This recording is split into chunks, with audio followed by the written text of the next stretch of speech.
Chapitre 16. Tout allait bien en apparence. L'île prospérait au soleil, avec ses cultures, ses troupeaux, ses vergers et les maisons qui s'édifiaient de semaine en semaine. Vendredi travaillait dur, et Robinson régnait en maître. Taine, qui vieillissait, faisait des siestes de plus en plus longues. La vérité, c'est qu'ils s'ennuyaient tous les trois. Vendredi était docile par reconnaissance. Il voulait faire plaisir à Robinson qui lui avait sauvé la vie.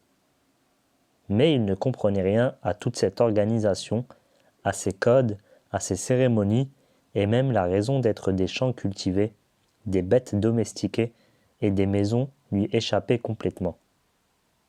Robinson avait beau lui expliquer que c'était comme cela en Europe, dans les pays civilisés, il ne voyait pas pourquoi il fallait faire la même chose sur l'île déserte du Pacifique. De son côté, Robinson voyait bien que Vendredi n'approuvait pas du fond du cœur cette île trop bien administrée qui était l'œuvre de sa vie. Certes, Vendredi faisait de son mieux. Mais dès qu'il avait un moment de liberté, il ne faisait que des bêtises.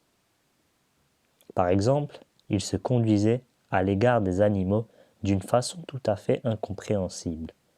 Pour Robinson, les animaux étaient soit utiles, soit nuisibles.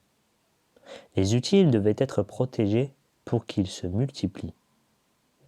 Quant aux nuisibles, il fallait les détruire de la façon la plus expéditive. Impossible de faire comprendre cela à Vendredi. Tantôt, il se prenait d'une amitié passionnée et absurde pour n'importe quel animal, utile ou nuisible. Tantôt, il accomplissait sur des animaux des actes d'une cruauté monstrueuse.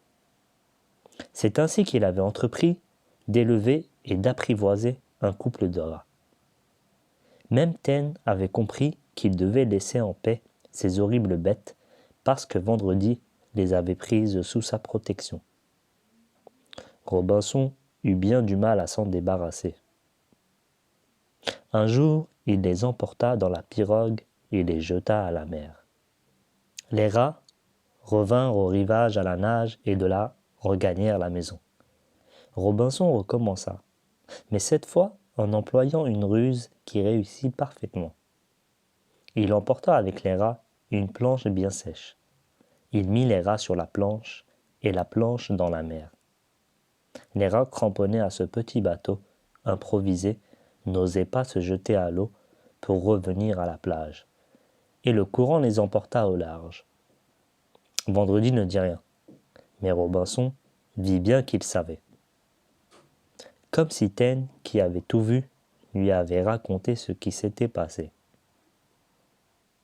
Un autre jour, Vendredi disparut, pendant plusieurs heures. Robinson allait partir à sa recherche, quand il vit une colonne de fumée qui s'élevait derrière les arbres du côté de la plage. Il n'était pas défendu d'allumer des feux sur l'île, mais le règlement voulait qu'on prévînt le gouverneur en précisant le lieu et l'heure qu'on avait choisi. C'était pour éviter toute confusion avec le feu rituel des Indiens qui pouvait toujours revenir.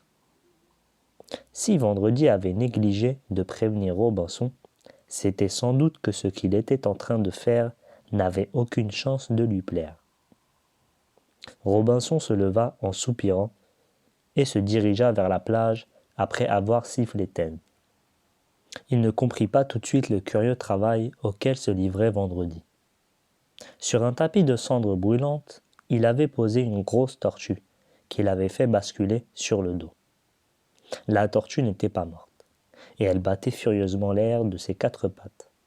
Robinson crut même entendre, comme une toux un peu rauque, qui devait être sa façon de crier. Faire crier une tortue, fallait-il que l'Indien eût le diable au corps? Quant au but de cette horrible opération, il le comprit en voyant la carapace de la tortue se redresser, devenir presque plate et naturellement se détacher du corps de la tortue.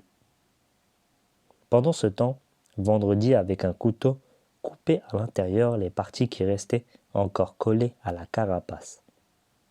Tout à coup, la tortue roula sur le côté en laissant sa carapace par terre. Elle retomba sur ses pattes et se mit à galoper vers la mer, suivie par Ten qui courait derrière en aboyant.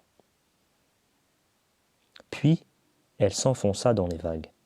« Elle a tort, dit tranquillement Vendredi. Demain les crabes l'auront mangée. » Puis, il se mit à frotter avec du sable l'intérieur de la carapace qui formait comme un grand plateau un peu incurvé. « C'est un bouclier, expliqua-t-il à Robinson. C'est comme cela qu'on les fait dans mon pays.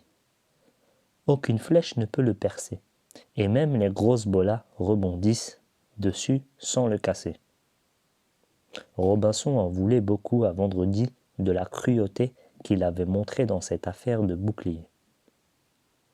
Mais un peu plus tard, il eut l'occasion de voir à quel point Vendredi pouvait être gentil et dévoué envers une bête quand il l'avait adoptée.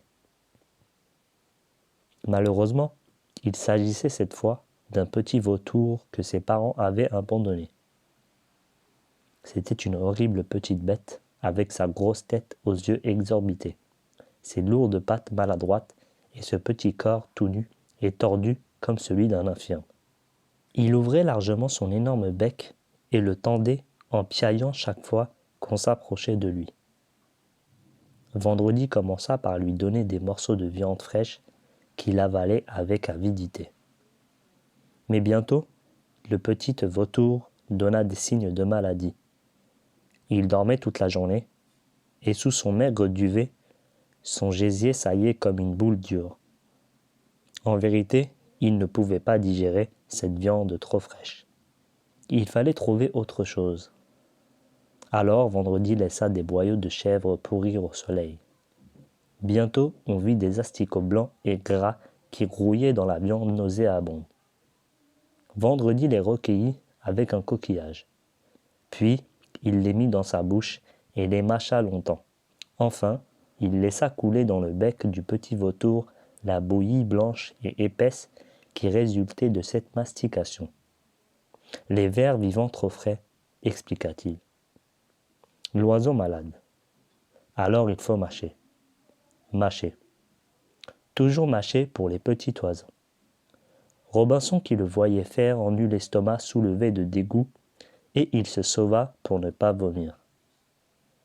Mais au fond, il admirait les sacrifices que pouvait faire Vendredi quand il avait décidé d'aider un animal.